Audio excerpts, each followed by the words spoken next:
Honorable Kamket said, and also the Honorable Oscar Sudi.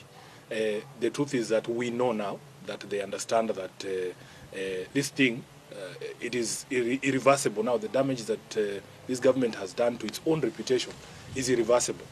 They know that there is very little that can be done between now and 2027 to reverse the fortunes of this regime. So you can see that they have become irritated, agitated. The young Kenyans on social media have succeeded in getting under their skin. If you go to a function and speaker after speaker is only talking about social media and curtailing the freedoms of the young people, lecturing us about respecting other people, and yet these are some of the vilest politicians on the mic. They themselves cannot show you the respect that they want other people to show them. So for me, it is the clearest indication, and I want Kenyans to take confidence in the strength of our constitution to defend itself. Nobody can stand somewhere and tell us they will manufacture another president for 24 years. It will not happen. Honorable Kamket should be told. It will not happen. This is not 1980. This is not the generation that they used to sell fear to.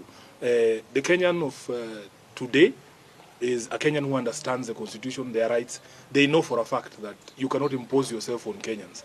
I am telling you, the only way for any elected leader to win re-election is to do the things you promise to do for Kenyans, is to make the lives of Kenyans better. Now that they understand that it is going to be impossible for them to deliver on any of the promises that would make Kenyans look at them favorably, they are now openly threatening to violate the constitution and the rights of Kenyans and to try and force themselves upon the people. As a person who was in the campaigns in 2022, when we were being backed by a sitting president, these are not strange pronouncements.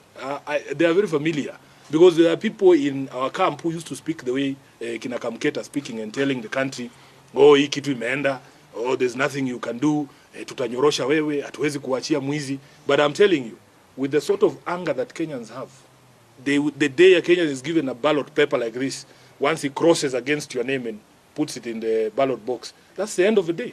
That's the end of everything. So I want to assure Kenyans that this chest stamping should not scare anybody. Just come out and express yourself. Speak, because these constitutional freedoms that we enjoy, they were very hard fought. They were fought for by blood and sweat. You know, you can see that there's a lot of nostalgia from the old Kanu hawks to go back to those days where you could just abduct someone and throw them into a prison without trial. But at least that was the law then. It was legal. There was a law that backed that detention without trial. But that law does not exist anymore. The Constitution now requires that if you arrest somebody, you have to produce them to court within 24 hours and charge them. And you have to demonstrate to the magistrate why you need to hold them in custody. The reason why they are abducting these young people is because there is no law that exists that says you cannot insult a leader. There is no law that says that you cannot insult the president. In fact, our High Court has already said that the freedom of expression extends to insults. The freedom of expression does not mean I have to be nice to you. It doesn't mean that I am forced to say things that you want to hear. Freedom of expression means I have to speak the way I see things. And instead of them addressing, why are Kenyans so angry? How did we get here? Because after the president was elected in 2022, by all accounts, William Ruto was one of the most popular politicians in the country. What did he do in the intervening period to lead to a place where he's being insulted left, right, and center?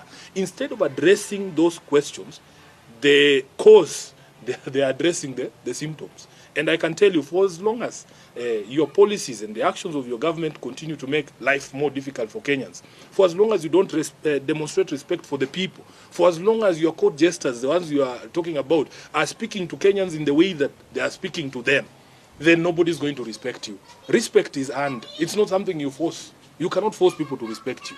Respect is earned from how you conduct yourself, how you relate with people, how you demonstrate respect for the people as required under Chapter 6 of the Constitution. So unfortunately for him, he is surrounded by people who have decided that they have to tear him down. They're going to take him down. If there's anybody to be blamed for the one-term presidency of Ruto, it will be Kamket, it will be Oscar Sudi, and the likes.